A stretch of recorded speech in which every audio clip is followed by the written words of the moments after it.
Hali kuni 60 gradus bo'lib ketdimi issiq. Voy isib ketdi.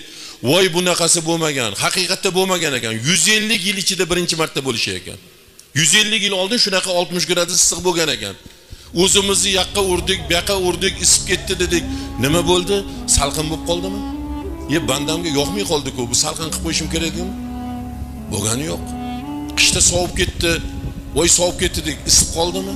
Nima yega erishdik? Allohning qazosiga norozi ekanligimizni oshkor qildik xolos. Xudoning qismatiga norozi ekanligimizni e'lon qildik xolos. Qani bandalik? Voy shunaqa bir nima deydi haligi noshkur, shunaqa bir Xudoning ne'matlarini oyoq osti qiladigan bir banda bo'lib yaratilgan ekanmizda. Men bu yerda Afrika degan mamlakatlar bor. Yil 12 oy jazirama issiq. Ularni ichayotgan suvini ko'rsangiz, molingiz ichmaydi. Bir ayolni ko'rsatyapti. Boshiga haligi xum qo'yvagan, ichadigan suvimizni deydi, 2ta daryoni kechib borib, 3-daryodan olib kelamiz deyapti. Ketyapti. Haligi ketidagi jurnalist ular o'sha suv olib kelish mashaqqatidagi yo'lni haligi qilyapti-da. Olyapti hammasini tasvirga nima deydi? Jonlik ko'rsatay deb shularning hayotini ko'rsatyapti. Birinchi daryodan o'tdi kechib chiquvdi, oyog'iga o'sha ayollarni mana boldiriga 2-3ta zulik ilashib oldi u. Uni tushirdi. Yana ketyapti, ikkinchi daryodan o'tdi, to o'tguncha yana 2-3ta zulik ilashib oldi haligi yovvoyi zuliklar. Uchinchi haligi daryoga bordi. Molingiz ichmaydi-da shu suv. Qop-qora suv, shuni olib kelib tinitib ichyapti.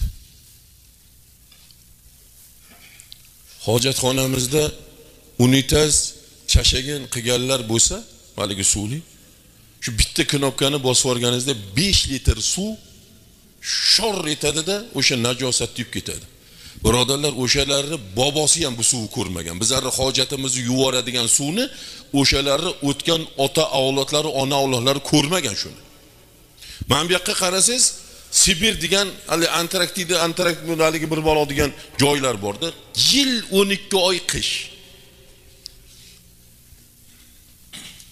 Bitta ko'ylayda umuman yashash mumkin emas. Bitta kostyum, hammasi bug'ularni to'nini kiyapti. Na bitta daraxt ko'karmaydi. U bechoralarning ota bobolari mana shuni daraxtini ko'rmagan. Qayerdoq o'sadi, qandaqa hosil oladi, u daraxtdan bitta meva yulmasdan 70-80 yil yashab o'tib ketganlar bor, hozir ham yashayapti. Shular rozi bo'lib yashayapti o'sha qismatiga. Bizda 4 ta fasl ketinma-ketin kelyapti.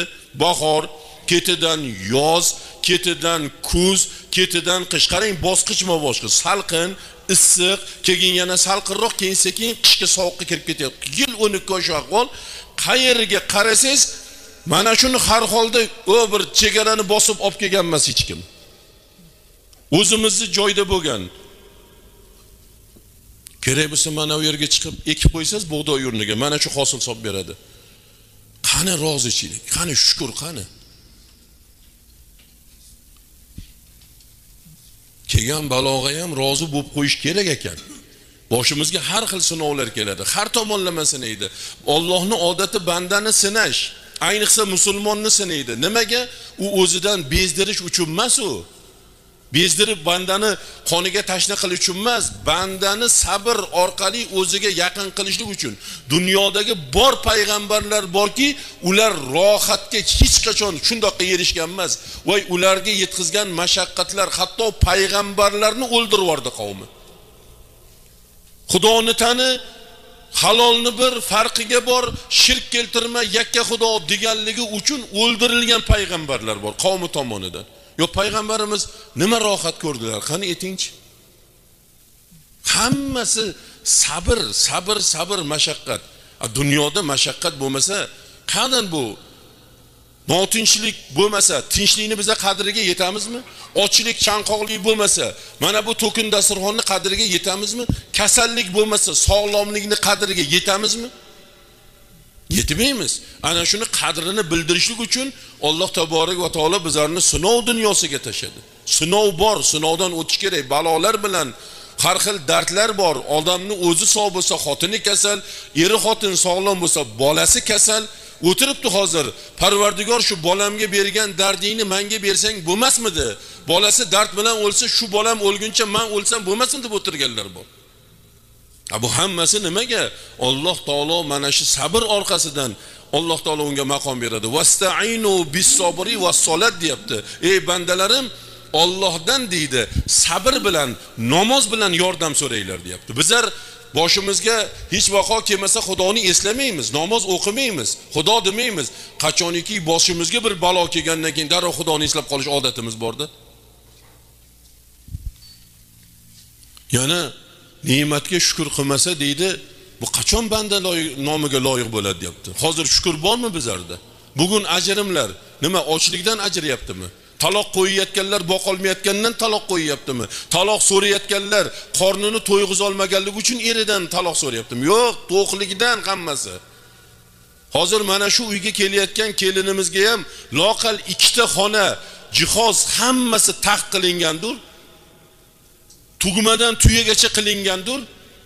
O'sha kelinni otasi ham, onasi ham o qizi tug'ilgan kuni sandiqqa bir narsa tashagan. Shu qizimni bir kun uzatsam, bir to'yiga bir narsasiga yaraydi deb bir parcha bir mato tashagan, bir narsa tashagan. Bugungi oilaviy mojarolar, oilaviy kelishmovchilik, qudalar o'rtasidagi qirpichoqlar nimadan hammasi? Birodarlar, to'qlikdan bu. To'qlikdan.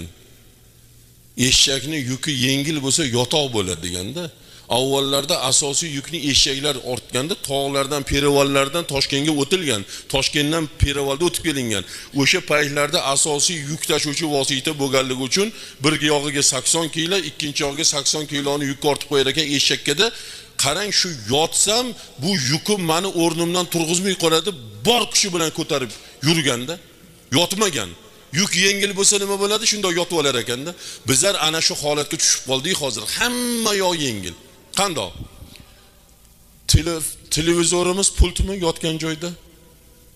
30 yil oldin ko'rniy beli bo'lardi, bitta kanalga burasiz borib turib burardi. Yo xotin buravar, o'g'lim buravar derdiz, burardi shaqillat. Yana u yoqmay qoldimi, yana bura o'zi 4 ta kanal bo'lardi. O'shani ham tintagini chiqarib yubordi. Buraverib, bu yoqdan bu yoqqa buraverib. Hozirchi pult. Ventilator pult. Konditsioner pult. Hozir shunaqali plafonlar chiqqan pult. To'g'rimi? Pult. Darvozalar pult hozir. Mashina pult. Ertaman turdingizda chirq ketib bosasiz, siz tahoratingizni qilib, kiyinib chiqqunizcha mashinasi qizib turibdi tayyorda. Xudoga shukr, xotinimizni pult qilib qo'ymagan ekanda. Agar pult qilib qo'yganda nima bo'lardi? Nimaga erishdik shu bilan?